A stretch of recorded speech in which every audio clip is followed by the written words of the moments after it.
Si le monde entier admire tant les arts martiaux asiatiques, c'est pour plusieurs raisons. Déjà pour leur efficacité et leur côté esthétique, mais aussi pour leur aspect traditionnel et ultra codifié. On apprécie les tenues, les rituels, le respect accordé au maître et tout cet aspect philosophique qui accompagne ces pratiques. Parce qu'au-delà de l'aspect purement sportif, les arts martiaux asiatiques sont issus d'une tradition riche et passionnante. Et comme pour beaucoup d'autres choses, on a tendance à aller chercher ailleurs ce qu'on a oublié chez nous. Parce que oui, en France aussi, nous avons des arts martiaux traditionnels. La canne de combat, la savate, le bâton, le chausson militaire, la lutte, la baïonnette ou encore l'escrime à l'épée, même si cette dernière est commune au continent européen en général.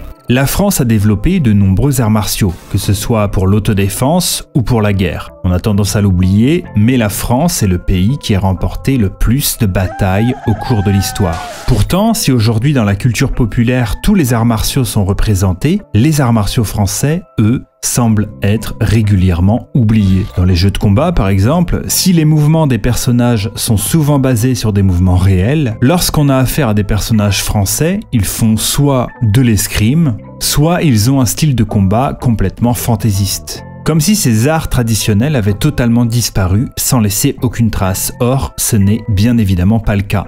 Alors il n'y a pas longtemps, j'ai lu un livre. C'était L'art de la boxe française et de la canne de Joseph Charlemont et je l'ai lu avec le Capitaine France de la chaîne Les Arts Martiaux Français, histoire d'être sûr de ne pas raconter de bêtises.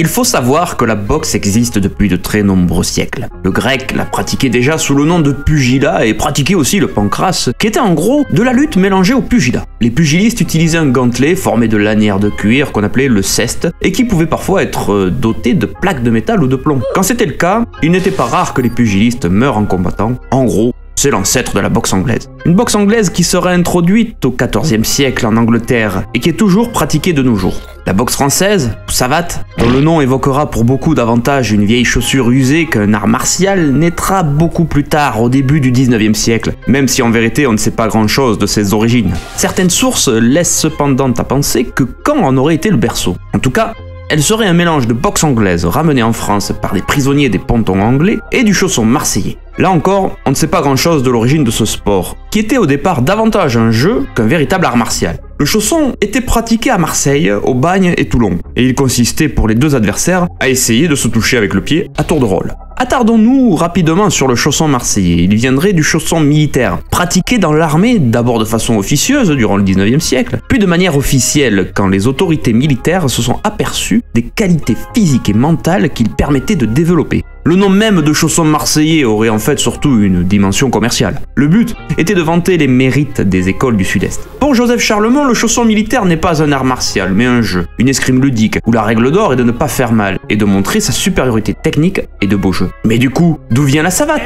Selon les témoignages d'anciens militaires, la savate viendrait d'une punition militaire officieuse des soldats envers d'autres soldats qui auraient été reconnus coupables de couardise. Ils étaient punis d'un certain nombre de coups de pied chaussés de savate, la chaussure militaire de l'époque, ou de coups avec la savate tenue dans la main, d'où les expressions savater ou se faire savater.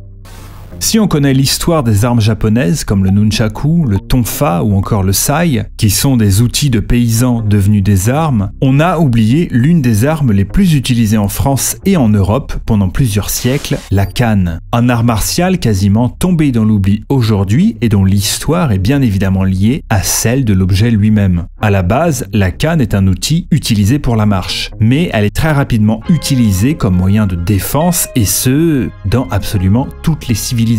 Selon Joseph Charlemont, c'est sous Louis XII que le gentilhomme commence à être obligé de déposer les armes pour pouvoir rentrer à la cour. Il se promène alors avec sa canne qui reste une arme de guerre et qui s'appelle alors la sarbacane, qui possède un tuyau creux utilisé notamment pour envoyer divers objets aux dames de la cour. Un usage qui s'avéra être plutôt dangereux à la longue et la canne creuse sera rapidement interdite. Toujours selon Charlemont, Louis XIII sera le premier roi qui retournera son sceptre pour s'en servir comme d'une canne. Et puis la canne de Louis XIV, quant à elle, appartient à l'histoire, étant totalement indissociable du personnage.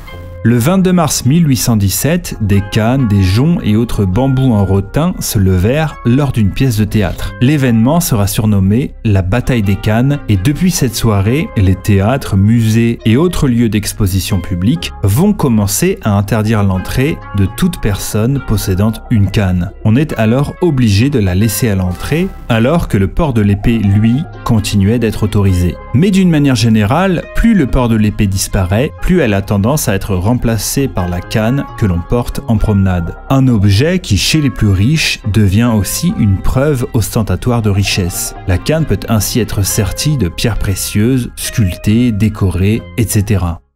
Charlemont insiste beaucoup sur l'aspect hygiéniste de la boxe française, qui dans l'idéal devrait être pratiquée une fois tous les 2 jours. Il la considère comme le meilleur sport qui soit parce qu'il développe tous les muscles du corps, mais aussi toutes les aptitudes physiques, la force, l'agilité, l'adresse, la souplesse, l'équilibre et d'autres facultés comme l'appréciation des distances, la rapidité de jugement et la capacité à lire les intentions de son adversaire. Il va aussi s'opposer à la boxe telle qu'elle est pratiquée aux États-Unis ou en Angleterre car il considère que s'entraîner pour le combat comme le font ces pratiquants de la boxe anglaise a comme conséquence de toujours détruire la santé du pratiquant. Charlemont insiste vraiment sur l'idée d'autodéfense. Pour l'aspect sportif, il préconise l'assaut plutôt que le combat. Petite précision ici. Le combat, c'est quand les coups sont portés avec force. L'assaut, c'est quand on se contente de toucher l'adversaire sans y mettre de force. À l'époque où il écrit ce livre, donc à la toute fin du 19e siècle, Charlemont constate que la boxe française commence à être pratiquée par les femmes. Ce qui était selon lui une bonne nouvelle car, je cite, « On dit que lorsque les dames se mêlent de leur révolution, c'est signe de victoire. » Aujourd'hui, encore en France, la boxe française compte près de 20% de pratiquantes. Contrairement à la boxe thaï par exemple, qui autorise l'utilisation du tibia, des genoux, des coudes, en boxe française sportive, on utilise uniquement les pieds chaussés et les poings. Si on parle de combat réel par contre, de l'aspect autodéfense, alors tous les coups sont permis, du coup de tête au coup de genou dans les parties. La boxe française comprend 8 coups principaux. Le coup de poing de figure directe, le coup de poing de flanc direct, le coup de poing demi-circulaire horizontal, le coup de pied bas, le coup de pied horizontal, le coup de pied direct, le coup de pied chassé croisé et le coup de pied en tournant. Dans les illustrations du livre de Charlemont, comme dans toutes les photos de boxeurs du XVIIIe siècle, on remarque que la garde ne se met pas comme aujourd'hui les poings au niveau du visage, mais plutôt au niveau de la poitrine. C'est parce que le combat main nue à la française est une application du combat à l'arme blanche. Comme on n'encaisse pas un coup d'épée, on n'accepte pas les frappes sur le corps, même avec les poings. Il faut préserver le corps. La survie passe avant tout. La sauvegarde des facultés physiques de même. Donc on esquive ou on part. La parade est une frappe sur la frappe, comme le battement de sa lame sur la lame de l'adversaire quand il attaque, pour sortir l'arme adverse de la ligne d'attaque et riposter en sécurité. Le principe est le même en boxe française. Dans la boxe française traditionnelle, les prises au corps à corps sont enseignées, mais elles sont néanmoins déconseillées, car pour Charlemont, la meilleure défense reste le combat à distance pied-point. En clair, elles sont interdites dans la pratique sportive, mais enseignées dans un but d'autodéfense. Et dans les combats de rue, il n'y a pas de règle.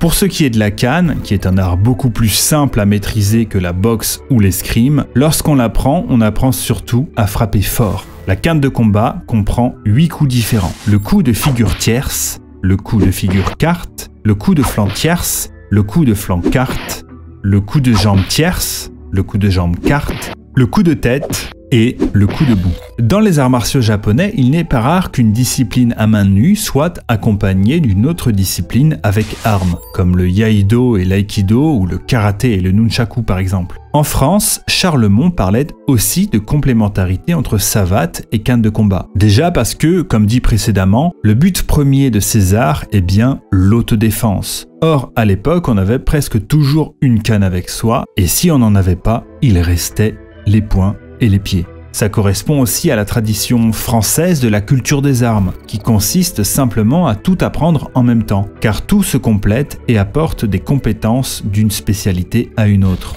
Joseph Charlemont nous explique qu'il y a eu toute une tradition de salut avant que le combat commence. Des saluts faits pour impressionner la galerie hérités du chausson militaire. Je cite. Il y avait aussi, dans un autre salut, le coup de pied en sursaut qui devait porter sous le menton et vous enlever la tête comme si elle eût été tranchée par un bourreau japonais. Un autre salut consistait à faire la roue et à lancer les 2 pieds dans la poitrine de son adversaire qui devait être foudroyé et par conséquent hors combat. Dans un autre, il fallait faire le grand écart. Mais Charlemagne n'est pas du tout favorable à cette manière de faire les choses, et considère qu'une poignée de main, pour montrer qu'il n'y a aucune haine envers l'adversaire, est amplement suffisant. Joseph Charlemont rapporte que les costumes de boxe française à l'époque consistaient souvent en un pantalon de ville, pas toujours très propre, tenu par des bretelles, un débardeur bleu ou rouge ou une marinière. Plus tard, de l'époque de Charlemont justement, la tenue va gagner en élégance avec des costumes de flanelle, des ceintures de soie, des gants et des bottines de peau fine. Aujourd'hui, on n'est plus sur un juste au corps absolument immonde. Ah, c'est un fashion faux pas esthétique. Hein. Mais le plus important dans la boxe française, c'est bien entendu la chaussure, qui ne classe pas la savate dans la boxe sans arme, mais dans l'escrime des jambes. Parce que la chaussure est une arme, et le tireur de savate ne frappe pas avec le pied, mais avec la chaussure. Ce qui change radicalement la donne dans l'esprit et dans la pratique, car le but va être de mutiler, d'estropier l'autre avec la chaussure, en frappant du plus loin possible pour se garantir des coups de lutte qui peuvent être mortels. Du coup, ce n'est pas un sport, car dans le sport, le but n'est pas de détruire l'autre de façon inéluctable ou sur du long terme. Pour rendre la savate moins performante, l'idée serait d'utiliser des chaussures souples, des chaussons, des espadrilles. Mais dans ce cas, comme nous l'avons vu auparavant, nous sommes dans du chausson militaire, du jeu. Revenons à notre chaussure. Quel type de chaussure faut-il porter? Eh bien, tout dépendra du contexte d'utilisation. Si vous êtes en club, il faudra des chaussons souples, ou des chaussures de sport en salle souples. Tout simplement, pour ne pas détruire son partenaire d'entraînement. Mais si le contexte est pour l'autodéfense, alors il va falloir porter des chaussures à semelle dure. De facto, adieu les baskets et toutes ces gammes de chaussures molles. Elles n'apportent aucune plus-value. Par contre, la chaussure de ville, pas forcément lourde, mais dont la semelle est rigide avec des angles bien saillants, sera du plus bel effet. Pour mesdames, abandonnez le talon aiguille et adoptez la bottine à talon large pour la stabilité et sa semelle rigide. En clair, avec la boxe française, la chaussure devient une arme invisible que l'on porte toujours sur soi. Maintenant, voyons quelle est la différence entre les arts martiaux français traditionnels et les sports de combat français. Déjà, pour mettre les choses à plat, la principale différence est la finalité. Dans la savate ou la canne de combat sportive, la finalité, c'est bien le sport, qui peut aller du loisir occasionnel au fait de viser le titre de champion du monde. Et de l'autre côté, il y a l'activité savate défense ou canne défense, même si cela reste assez marginal en comparaison du nombre total de licenciés. La finalité de la pratique traditionnelle, quant à elle, est d'augmenter le pourcentage de chances de survie lors d'une affaire sérieuse. Il y a donc un entraînement sur 3 aspects: la culture physique, la maîtrise technique et l'autodéfense.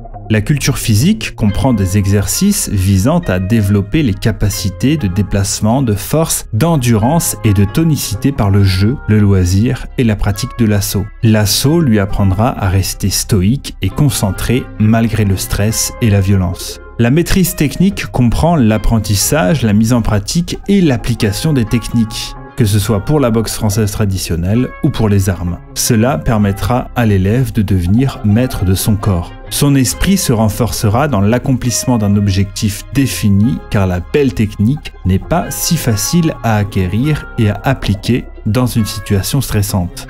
L'autodéfense, quant à elle, vise à faire comprendre à l'élève qu'il faut agir au bon moment, avec la bonne réaction et en visant juste et de façon utile. La pratique de l'assaut, couplée à la maîtrise technique, avec un corps et un esprit justement entraînés, sont les clés d'une autodéfense qui aura toutes ses chances de réussir. Il est impossible de définir ce que l'on ferait une fois plongé dans une situation stressante. Par contre, on peut préparer l'élève à s'adapter, innover et vaincre. Maintenant, prenons du recul et regardons un peu tout ça sous l'œil de la culture. La boxe française et la canne ne sont que la partie émergée de l'iceberg des arts martiaux français. Que les pratiques soient prises séparément ou dans leur ensemble, sous la forme du jeu, du sport ou de la défense, tout ceci appartient au patrimoine immatériel français. C'est la culture des armes, l'art des armes, une incarnation du panache à la française. Les boucheries du XXe siècle ont bien failli anéantir un des pans les plus importants de la culture française, celui du combat, du duel, de la bagarre. Le bourre-pif, élevé au rang d'art, une esthétique singulière, une approche particulière. Peut-on vraiment être français accompli quand on se grime, quand on singe les guerriers honorables d'autres civilisations? Est-on un français honorable quand on préfère l'appropriation martiale des traditions qui n'ont rien à voir avec la gloire de nos aînés, allant jusqu'à soutenir que ce sont des tocards, des nuls, des danseuses, qu'il n'y a rien à garder? Dans la destruction du beau, il y eut cette victime silencieuse de la culture des armes que tous ignorent, parce que c'était le vieux temps des moustaches. Si cet énième combat pour la sauvegarde de notre belle culture vous parle, si vous entendez résonner des tambours et des flûtes d'une troupe de géants de fer, qu'un homme au grand chapeau guide. Alors rejoignez-nous à l'amicale des arts martiaux français et nous montrerons à tous de quoi on est capable.